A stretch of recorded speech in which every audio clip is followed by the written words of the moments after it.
Buonasera, benvenuti al TG Sicilia, i titoli del nostro telegiornale. La gara tra la volley zafferana e il Milazzo finisce in tribunale dopo il caso delle atlete intossicate. La Procura di Catania ha aperto un'inchiesta per lesioni colpose. Il presidente di un'altra società sportiva denuncia: il palatenda non è a norma, noi giochiamo a Ragalna.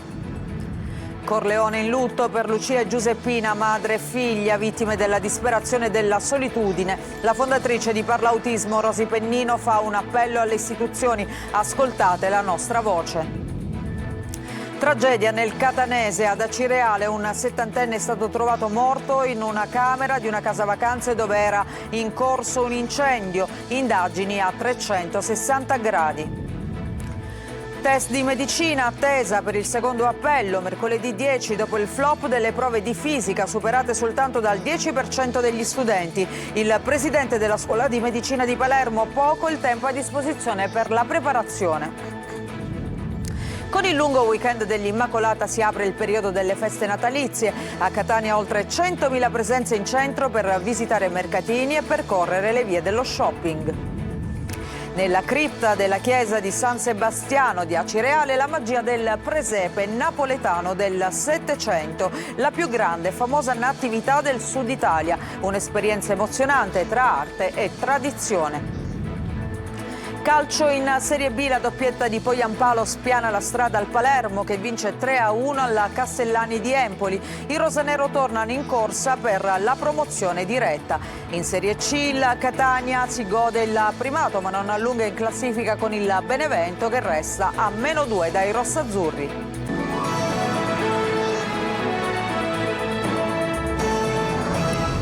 Ancora ben trovati e buona festa dell'Immacolata. In apertura ancora questo caso delle pallavoliste intossicate da monossido di carbonio che fortunatamente stanno meglio, ma la gara tra il volley zafferana e il Milazzo finisce in tribunale. La Procura di Catania ha aperto un'inchiesta per lesioni colpose, ma poi ci sono anche le parole del presidente di un'altra squadra sempre di zafferana che dice: il palatenda non è a norma, noi infatti giochiamo a Ragalna. Tonino De Mano.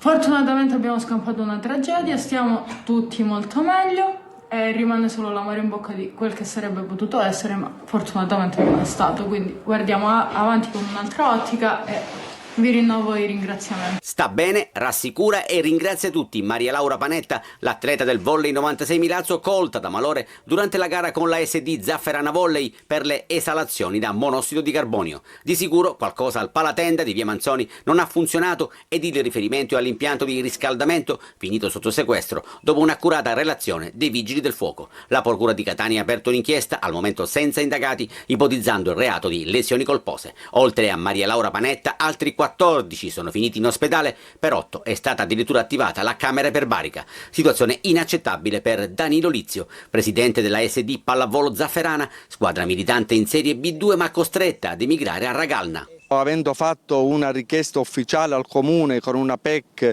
di giugno 2025 non ho avuto alcuna risposta in merito alle autorizzazioni del palatenda. Evidentemente queste autorizzazioni non ci sono, anche perché se ci fossero e io non hanno informato la squadra più titolata del paese e quindi ha impedito di giocare a Zafferana, sarebbe credo ancora più grave. È un fiume in piena Lizio, secondo cui il palatenda non doveva neanche aprire i battenti. Credo anche che al di là degli impianti che sono all'interno del palazzetto ci sia anche un problema all'esterno, perché ho sentito tante volte i vigili del fuoco dirmi che le vie di fuga non sono assicurate. La partita tra ASD Volley Zafferana e Milazzo, ferma sul punteggio di 1-1 e con il parziale di 3-5 a favore della squadra ospite, proseguirà in tribunale. Niente festa dell'Immacolata oggi a Corleone, dove sono morte Lucia e Giuseppina, madre e figlia, vittime della disperazione per la disabilità che ha portato all'estremo gesto della donna che ha ucciso prima la figlia e poi si è tolta la vita. Maglio viola. Anche il simulacro della Madonna dell'Immacolata di Corleone piange la tragedia che si è consumata nel centro del Palermitano. Niente processione oggi per le vie della cittadina, nonostante la tradizione dell'8 dicembre non sia mai stata interrotta prima. È un segno di lutto forte quello della comunità corleonese e della diocesi di Monreale, per stringersi nel dolore dopo che Lucia Pecoraro, una donna di 78 anni, ha ucciso strangolandola la figlia disabile Giuseppina Milone di 47 prima di suicidarsi. Le due donne prive di vita sono state trovate sabato nella loro abitazione di via Crispi, proprio a Corleone. La donna ha lasciato un biglietto nel quale chiede scusa per il gesto estremo e racconta il suo dramma. Non sapevo più come andare avanti, scrive parlando della disabilità della figlia e della vita trascorsa a cercare di occuparsi di lei. Un dolore che non trova pace e a fronte del quale le associazioni del terzo settore ribadiscono un allarme. L'ultimo saluto alle due donne sarà celebrato domani alle 15:30 nella chiesa di San Martino, sempre a Corleone. Dopo bisognerà far sì che non si spenga l'attenzione su tante altre storie simili. E proprio la tragedia di Corleone scuote le famiglie che si prendono cura dei parenti disabili. La fondatrice dell'associazione Parlautismo lancia un appello alle istituzioni chiedendo di ascoltare la loro voce. Luca Ciliberti.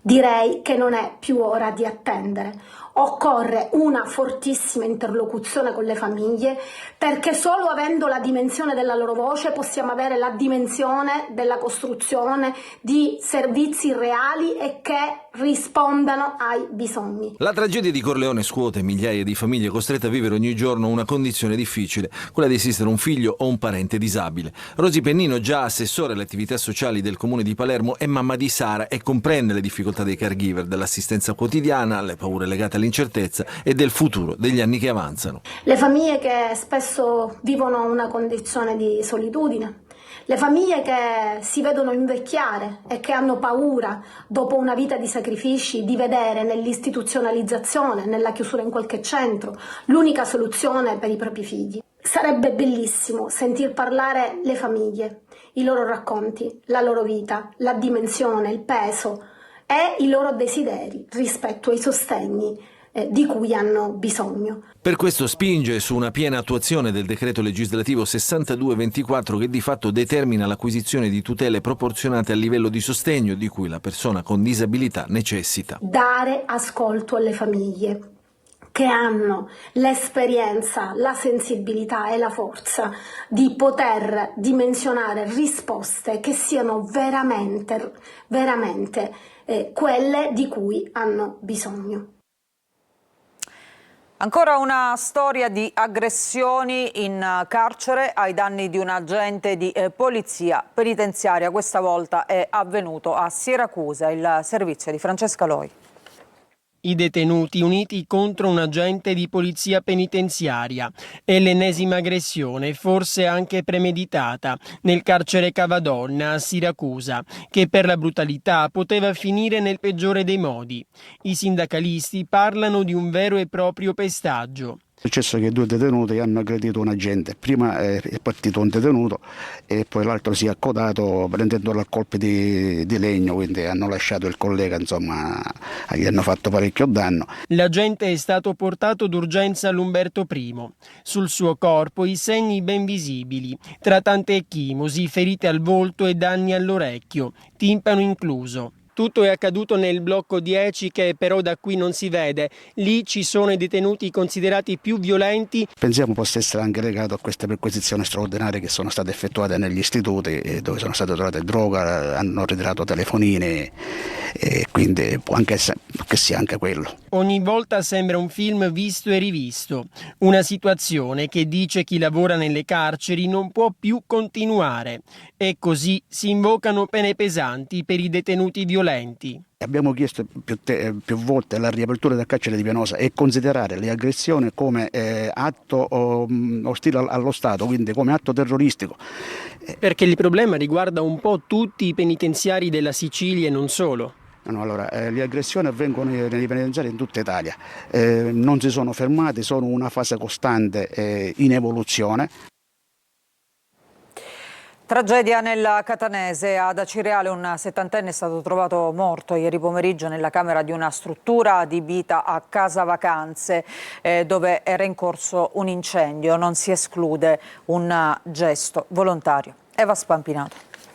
Sono venuta la polizia, i pompieri che hanno chiesto, così diciamo in giro, per vedere se era tutto a posto, perché giustamente qui si è rischiato pure che la cosa degenerava, no?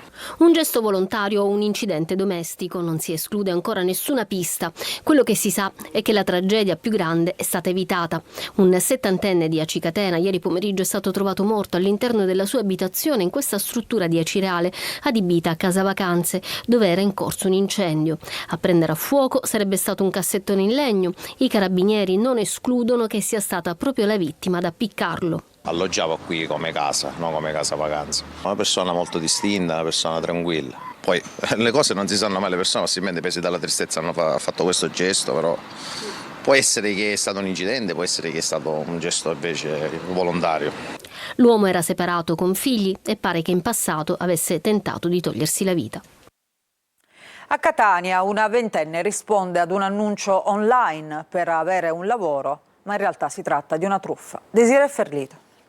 Risponde a un annuncio online per avere un lavoro, ma è una truffa. È successa a Catania, dove una ventenne animata da buone intenzioni risponde all'annuncio inviando il suo curriculum, ma si ritrova con 400 euro in meno in tasca e senza nessun impiego.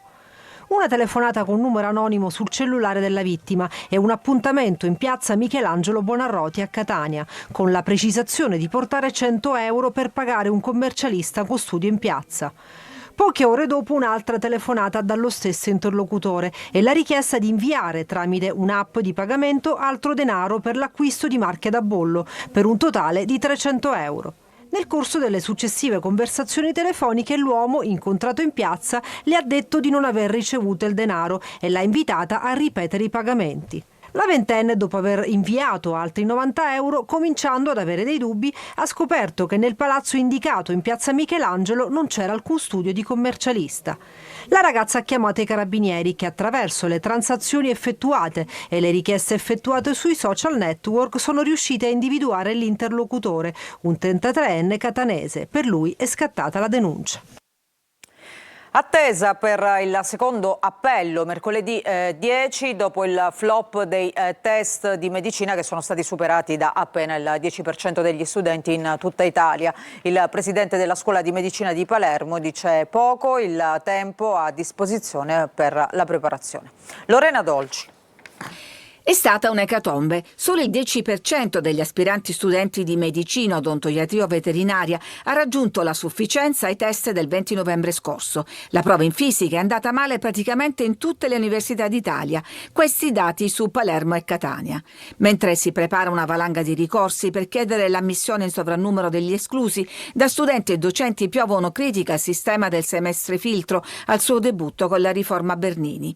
Anche il presidente della scuola di medicina di Palermo riconosce che il tempo per prepararsi è stato poco. Le lezioni sono partite il 1 settembre e sono terminate ai primi di novembre, quindi noi parliamo di semestre, ma non è un semestre, sono poco più di 2 mesi. Tra le cause del flop dei test, Ciaccio punta il dito contro la carenza di competenze che i ragazzi si portano dietro dalla scuola. Il fatto che ci sia una preparazione di base relativamente alla fisica probabilmente meno adeguato per superare un esame di fisica a livello universitario, probabilmente anche questo può aver influito. Intanto si avvicina la data del secondo appello, il 10 dicembre, per chi ritenterà la previsione del professore Ciaccio. Ipotizzo che per fisica le domande possono essere anche un po' più semplici. La ministra dell'Università, Bernini, invita a non fare allarmismi e si dice sicura che alla fine i posti in graduatoria saranno ricoperti. Con il lungo weekend dell'Immacolata si apre ufficialmente il periodo delle celebrazioni in vista del Natale e del Capodanno. A Catania oltre 100.000 presenze in centro per visitare mercatini e percorrere le vie dello shopping. Orazio Longo. Le immagini suggestive del drone che vola su via Etnea, Piazza Università e Piazza Duomo a immortalare l'atmosfera natalizia per questi giorni della festa dell'Immacolata a Catania. Centro storico affollato, oltre 100.000 presenze, fa sapere il comune. Tra sabato e domenica hanno riempito le vie principali alla volta dei mercatini, allestiti in Piazza Università e nelle strade adiacenti di Montesano e Minoriti, con il grande albero alto 22 metri a fare da polo di attrazione attorniato dalle luminarie che illuminano via Etnea e l'intero circuito dello shopping. A completare il colpo d'occhio il rinnovato prospetto di Palazzo degli Elefanti in Piazza Duomo con la nuova illuminazione artistica del municipio e di Palazzo dei Chierici. Negozi aperti fino a tarda sera, così come i ristoranti La Metropolitana, funzionante eccezionalmente fino all'1 di notte, servizio straordinario predisposto dalla polizia locale, in particolare nell'area di via San Giuliano parzialmente chiusa al traffico con separazione tra i percorsi pedonali e la viabilità residua. Con l'Immacolata si è aperto ufficialmente il periodo natalizio che prevede diverse iniziative messe a punto dal Comune e dal Consiglio Comunale in programma fino a gennaio a partire dai concerti, in particolare quello tradizionale del 31 dicembre in Piazza Duomo e altri itineranti agli spettacoli di marionette e burattini, novene, la notte bianca tra i musei e poi la solidarietà dal centro alle periferie. E adesso invece andiamo a scoprire l'arte e la storia del presepe napoletano del Settecento esposto nella cripta della chiesa di San Sebastiano ad Acireale con Eva Spampinato. Considerato il presepe più grande a sud di Napoli perché è costituito da 150 personaggi e racconta la Napoli del Settecento, quella di Carlo III di Borbone. Tra le tradizioni più amate del periodo natalizio in Sicilia sicuramente c'è quella della visita al presepe, che di solito si fa in compagnia, in famiglia, con gli amici, un momento di aggregazione attorno alla figura della Natività. Ma quello esposto all'interno della cripta della chiesa di San Sebastiano ad Acireale è senza dubbio molto particolare. Racconta più che la Natività di per sé, la Napoli dell'epoca, quindi i vari personaggi che popolavano l'ubriacone con i danzatori, i due giocatori di carte, Zi Vicenzo e Zi Pascale, sono due uomini che giocano la più classica delle partite, quelle tra la vita e la morte. Una bella occasione per scoprire da vicino la storia, l'arte, la cultura e tutte le particolarità che rendono unico il presepe napoletano. Non tutti sanno che a Napoli, anzi a San Gregorio Armeno, nel pieno del Settecento, il presepe divenne una vera e propria opera d'arte. Le statuette sono alte circa 30 cm e sono realizzate con un fantoccio, le mani e i piedi e la testa sono in terracotta, gli occhi sono in vetro e poi sono abbigliati, vestiti effettivamente come se fossero delle marionette. Realizzeremo anche delle visite teatralizzate, quindi impersonando Carlo III di Borbone, Pulcinella e tutti i personaggi del presepe, quelli più caratteristici naturalmente. Abbiamo in mente anche un mystery game da svolgere proprio all'interno della cripta, alla scoperta insomma di un mistero che si svolgerà all'interno, e poi alcune degustazioni, respirare e vivere appunto Napoli come se ci trovassimo lì.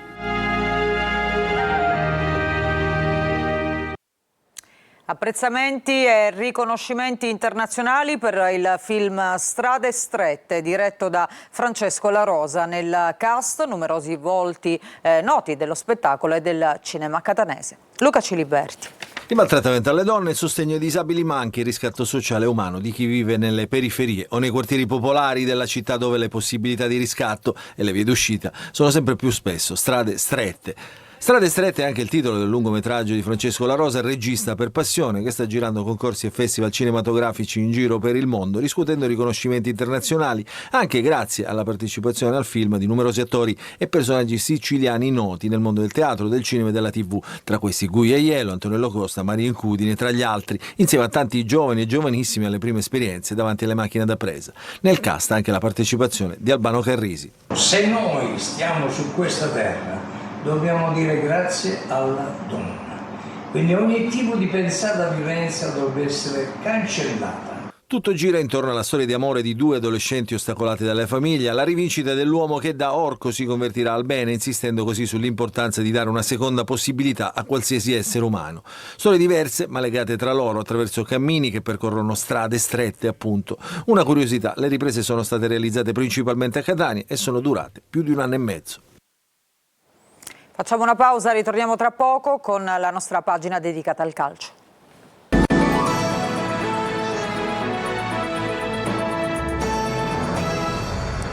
Bentornati, adesso il calcio, partiamo dalla Serie B, il Palermo sbanca il Castellani di Empoli e si rilancia in classifica. I toscani dell'ex Dionisi vengono battuti per 3-1, ancora una doppietta per Poyampalo. Marco Gulla. Questa volta il Palermo risponde presente e traccia la strada della continuità. Rosanero che espugnano Empoli con il risultato di 3-1, vittoria netta e convincente che mette il turbo al Palermo. Un successo importante, fondamentale, che la formazione di Inzaghi ha strameritato, subendo l'Empoli solo nella prima parte del secondo tempo. Ancora una volta un Joel Poyampalo decisivo con 2 reti al suo attivo che, unite a quella d'apertura di Leduaron, sigillano un risultato che consente a Rosanero di tornare alla vittoria in trasferta e soprattutto fare un bel balzo in avanti in classifica. Inzaghi tiene ancora in panchina Brunori, sulla tre quarti ci sono Palumba e Leduaron alle spalle di Poyampalo. Il gol arriva dopo soli 7 minuti. Palumbo vede in verticale Leduaron che di sinistro in diagonale mette in rete. 0-1. Il Palermo tiene al guinzaglio l'Empoli dell'ex Dionisi, così dopo pochi minuti arriva il raddoppio, angolo di Ranocchia, Ceccaroni spizza di testa e Poyampalo dal nulla arriva e indirizza in porta la palla del 2-0. Il Palermo gioca con audacia e sicurezza, però non riesce a sferrare il colpo decisivo. Nella ripresa l'Empoli accelera, Joronen fa un grande salvataggio sulla botta sicura di Moruzzi, parata prodigiosa. Inzaghi cambia Vasic e Gomez per Leduaron e Segre. L'Empoli torna in gara con il gol di Pellegri. Fantasmi che aleggiano sui siciliani. Pellegri è ancora pericoloso 2 volte. I titoli di coda però li lancia il solito Poyampalo in area di rigore. Killeristic da posizione ravvicinata non sbaglia. 1-3 e 3 punti d'oro per il Palermo. Siamo molto contenti, sapevamo che era una partita difficile, c'era da soffrire, l'abbiamo fatto, abbiamo creato tanto e ci prendiamo questa vittoria e siamo molto contenti. 7 punti in 3 partite, il Palermo può iniziare a sperare di poter riagganciare il treno della promozione diretta. In Serie C i numeri premiano il Catania che si candida alla promozione diretta in Serie B. Solo il Benevento, vittorioso sul campo della Cavese, tiene il passo dei rossazzurri. Sergio Colosi.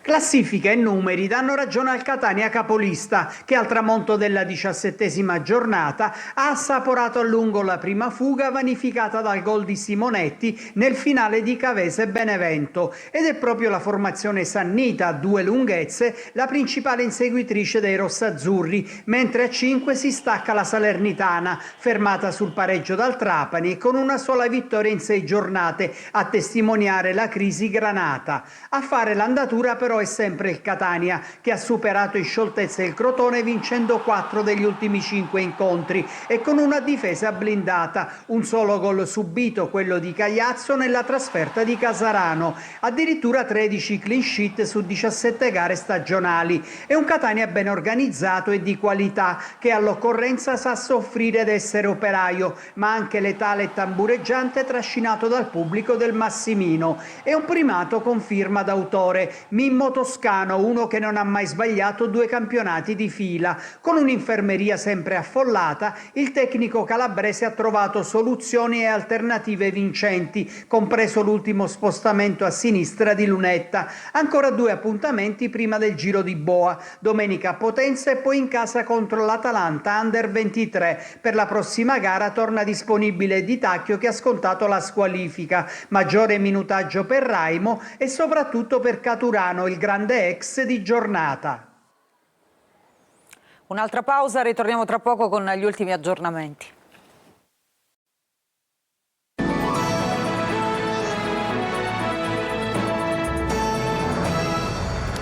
Il PD siciliano ha depositato un esposto nelle procure della Repubblica dei 9 capoluoghi di provincia dell'Isola sulla selezione degli autisti soccorritori del 118, un bando da circa 15 milioni di euro con 759 mila euro di ricavi previsti per la società aggiudicataria del servizio di selezione, e per cui la società Temporary ha presentato un ribasso del 99,57%, rinunciando così a oltre 750 mila euro di margine. Ci fermiamo con questa notizia, grazie per averci seguito, a tutti voi un buon proseguimento di serata e ancora buona festa dell'Immacolata.